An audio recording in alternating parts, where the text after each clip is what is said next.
Thank you for staying with Citizen TV. My name is Lillian Muli.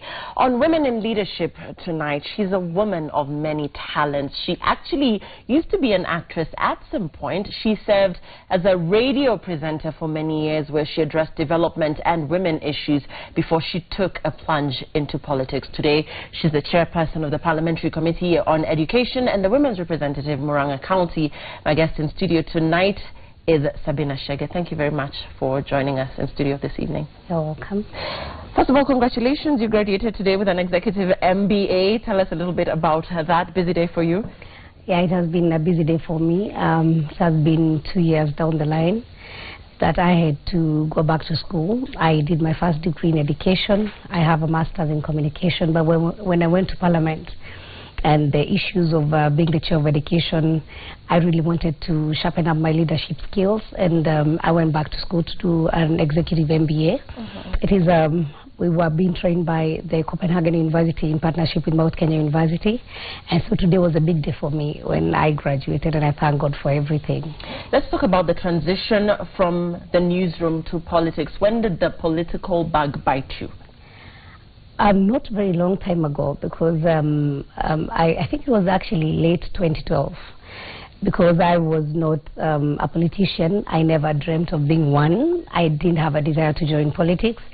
For me, it was just about serving the community. And when mid-2012, some members of my community came from my constituency where I'm born, and they needed me. They wanted me to vie for an MP position. And for me, I was like, I'm not a politician. I am not interested in politics.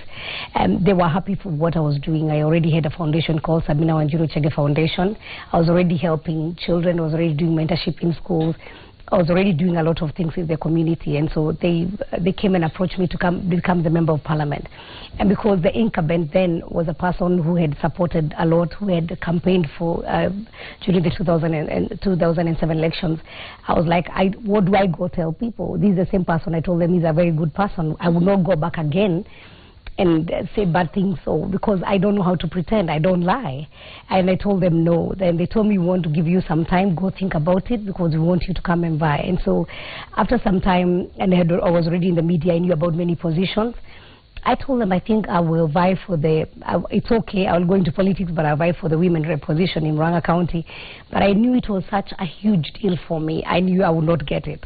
So just for them to get off, I told them I'll vie for the position of the women rep Murang'a County, so that then I can help the whole county. But amazingly, these same people called me for meetings, and when I went and I spoke, God gave me a huge favor. People accepted me. I got people who actually went out to campaign for me. I didn't have money, but I got a lot of support from the people, and they went out, and also I got a lot of support from the musicians and from the presenters, the media personality. Do you feel like your celebrity status sort of gave you a step ahead of your competitors, or your political competitors? I would say yes and no, because we know there are many radio and media personalities who have tried going to politics before and they never made it. But for me, it was different. For me, I think it's much more of God's favor, and it's what God really wanted me to do, because it was not hard. When I went and I spoke to people just, God gave me words and what to tell them. And when I spoke to people, people accepted me. I got actually a lot of support from people I did not expect. And I also got a lot of support from the media, because a lot of times when you are working with colleagues, mainly if you are to leave, they will hate on you, they will not support you. But for me, even the roadshow tracks that I used, I was supported by one evangelist, Lucy Wangonjiri. She used to give me her roadshow track to go with it. My co-presenters that I was working with in the radio, they used to come with me along for the roadshow, and they really supported me. The musicians came, they didn't charge me anything. And I really got a lot of support from my colleagues. Also, the church embraced me. The church also helped me, gave me platforms for media to just go and speak out about my vision. And I was very clear, if I was to become a politician, what I was to do. It was very clear in my mind, and so it was not something that I struggled to communicate to the people. Okay, let's get to the people of Murang'a now. And most recently, you surprised pregnant mothers from Gaturi ward when you gave them 1,000 shillings each as a small token, the expectant mothers. Tell us what this was about briefly, and also tying into the fact that you were congratulating the men from the area for doing a quote-unquote good job. What was this about? Yes. You know, we have had a struggle in central Kenya about alcoholism. I was in the forefront, and, you know, the president gave us a mandate to go and also help our community. It was very sad, Lillian, that every day when I was going home, if I was going to the constituency, even on a Sunday morning, you would find men struggling on the road, or some of them just sleeping at the roadside. And alcoholism was really a big challenge. And when we as the leaders worked together with the women, with the community, with the men, we went and fought the illicit brew.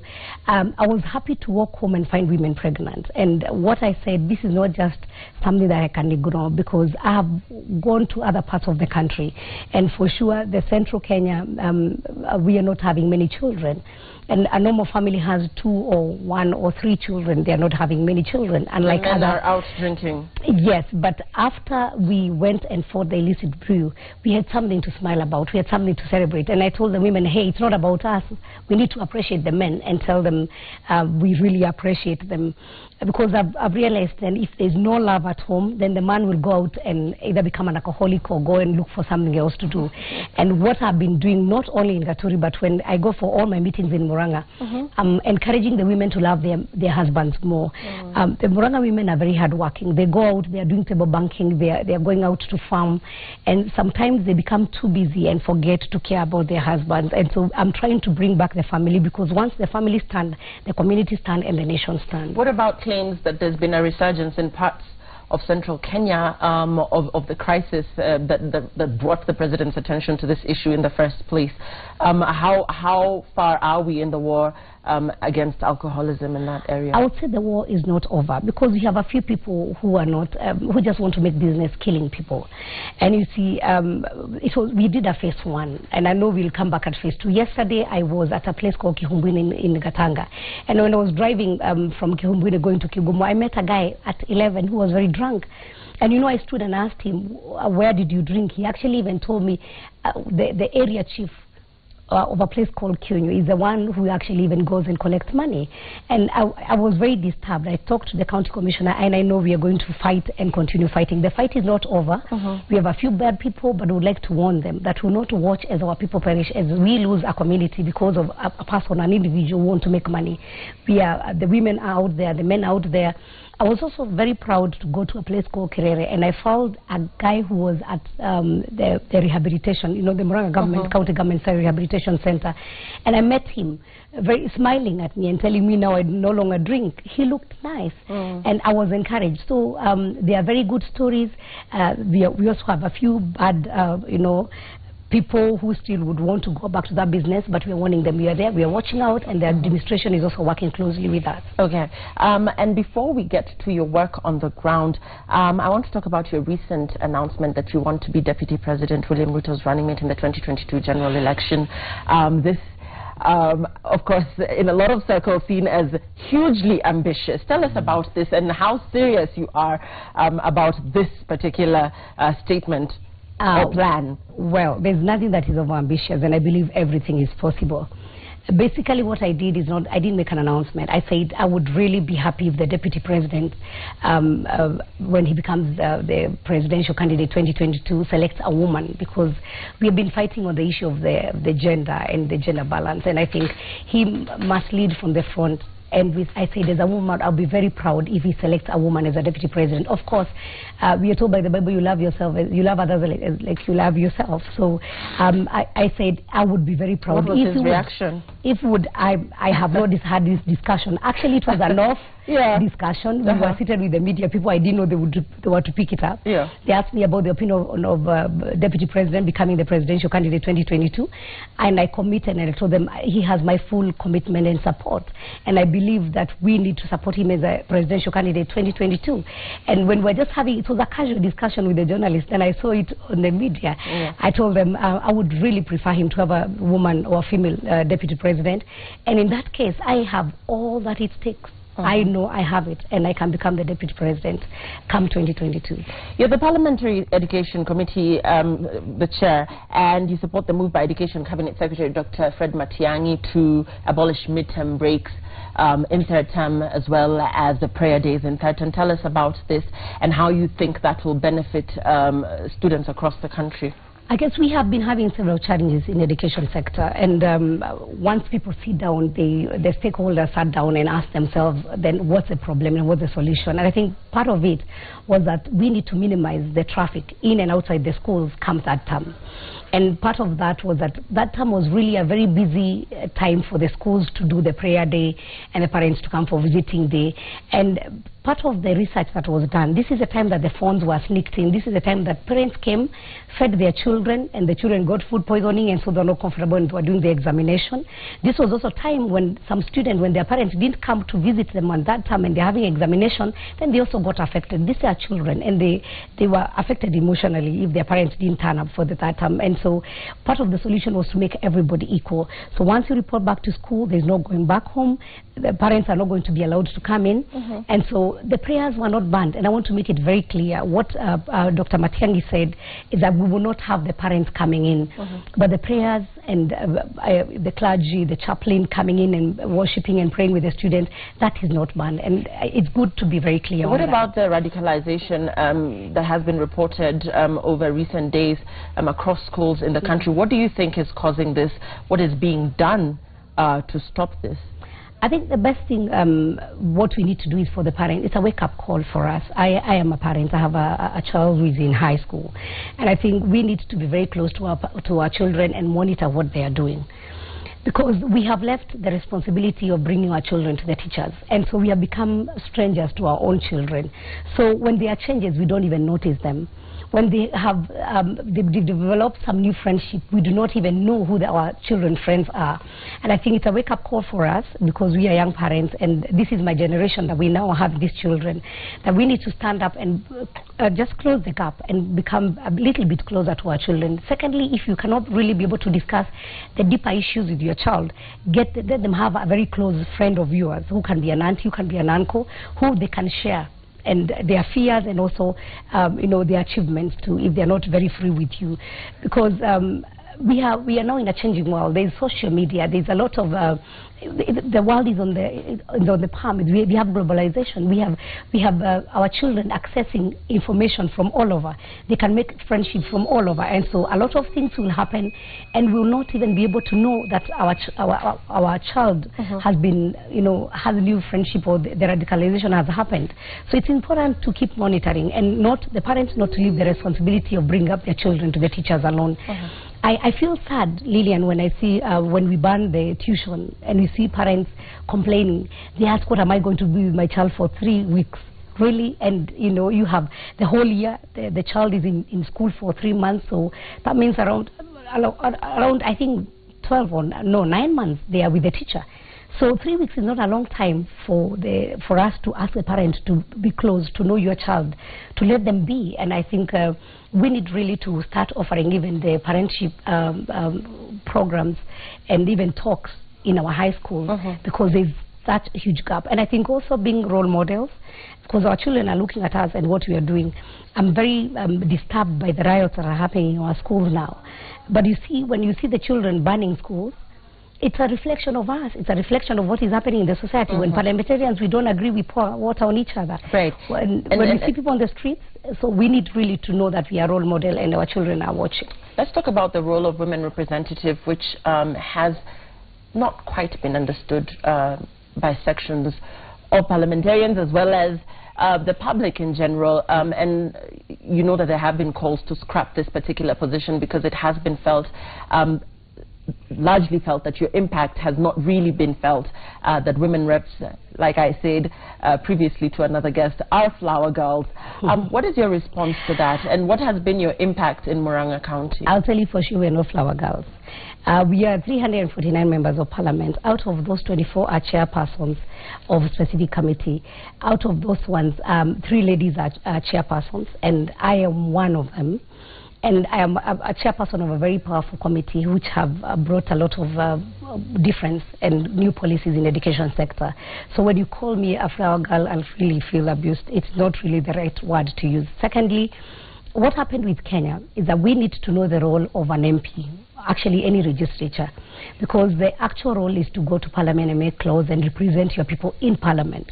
But the issue of giving back to the society, the big challenge came in when we went into the same parliament with an MP. Then an MP is given more than 100 million per year. I bide at the county, which my governor receives more than 5 billion in a year, and I have nothing. So when I'm going around, when the governor is doing projects, people see the projects for the governor or the MP's project like their own project. And that's why they would say we have not felt the impact of the woman rep because we do not have a project.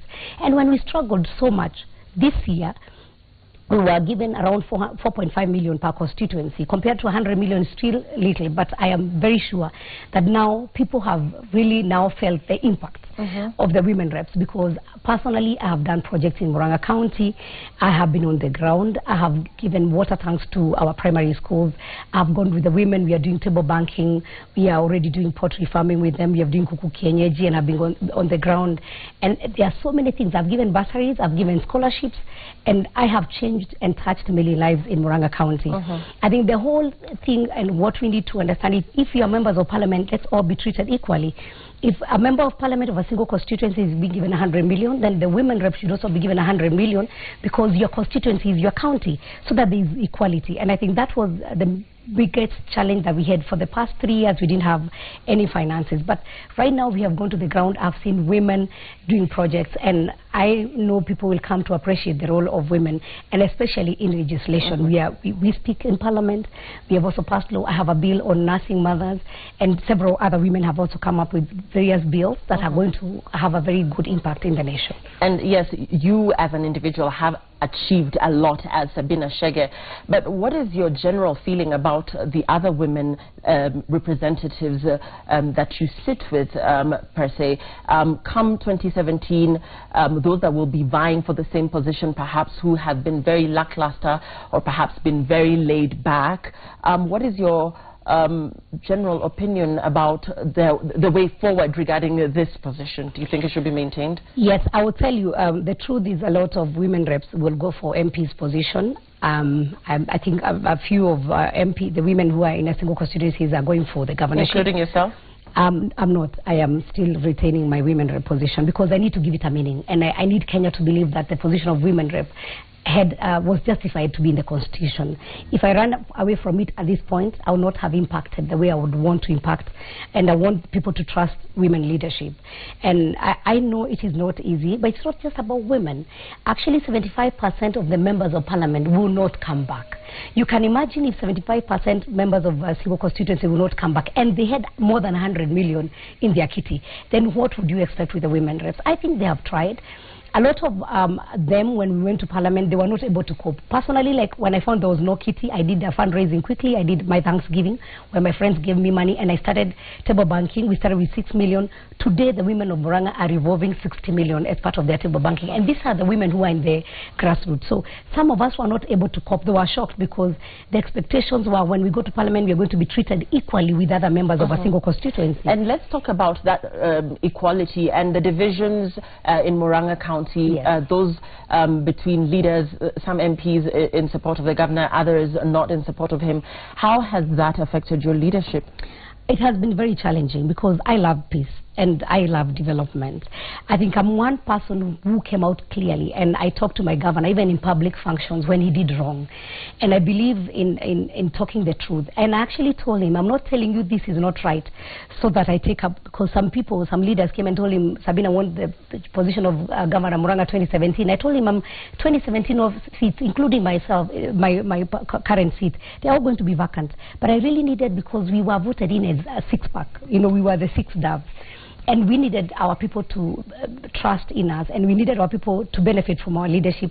And once they benefit from our leadership, they will also benefit from the leadership of His Excellency the President, because for us, like Murang'a, we represent the ruling party, all of us. And so we need also the President to look good.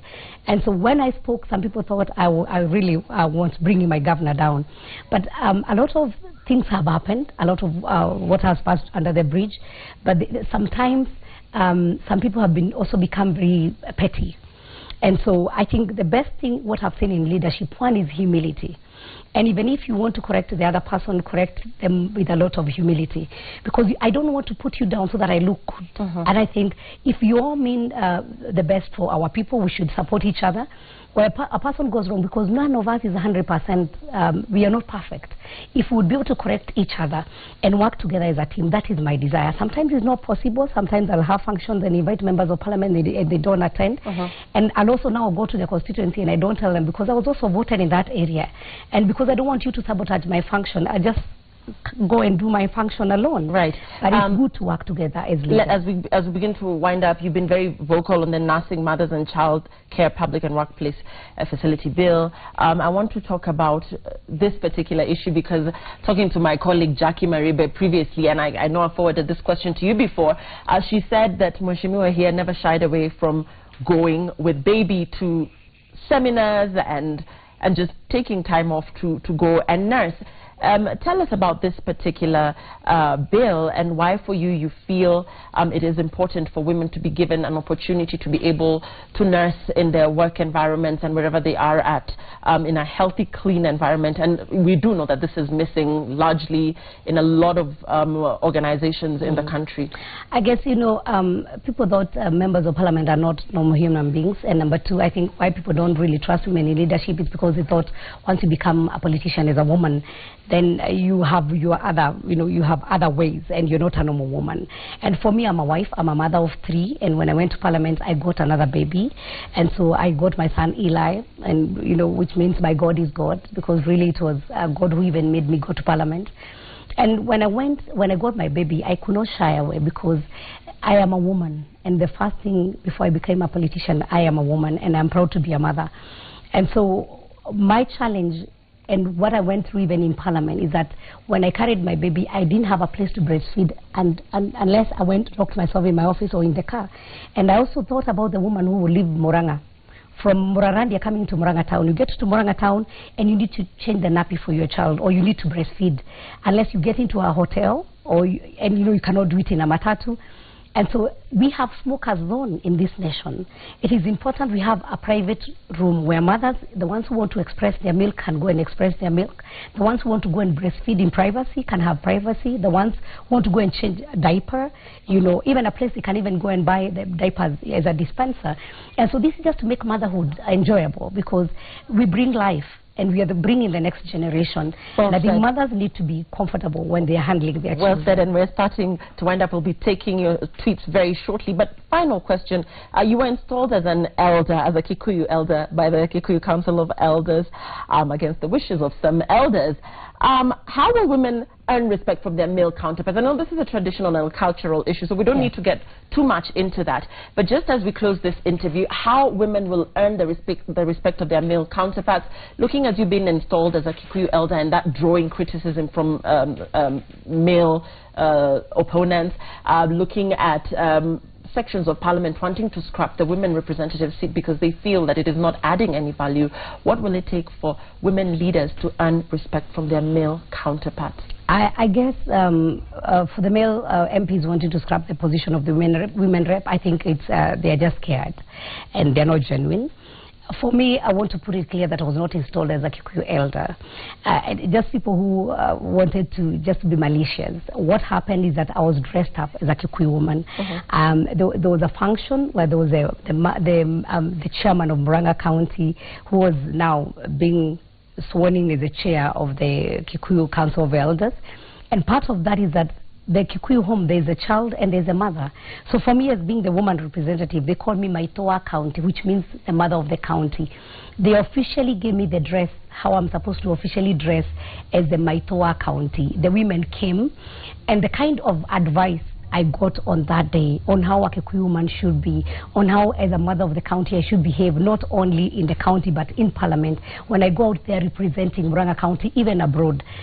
There were huge lessons. But because some people wanted to be malicious, they said I was installed as an elder.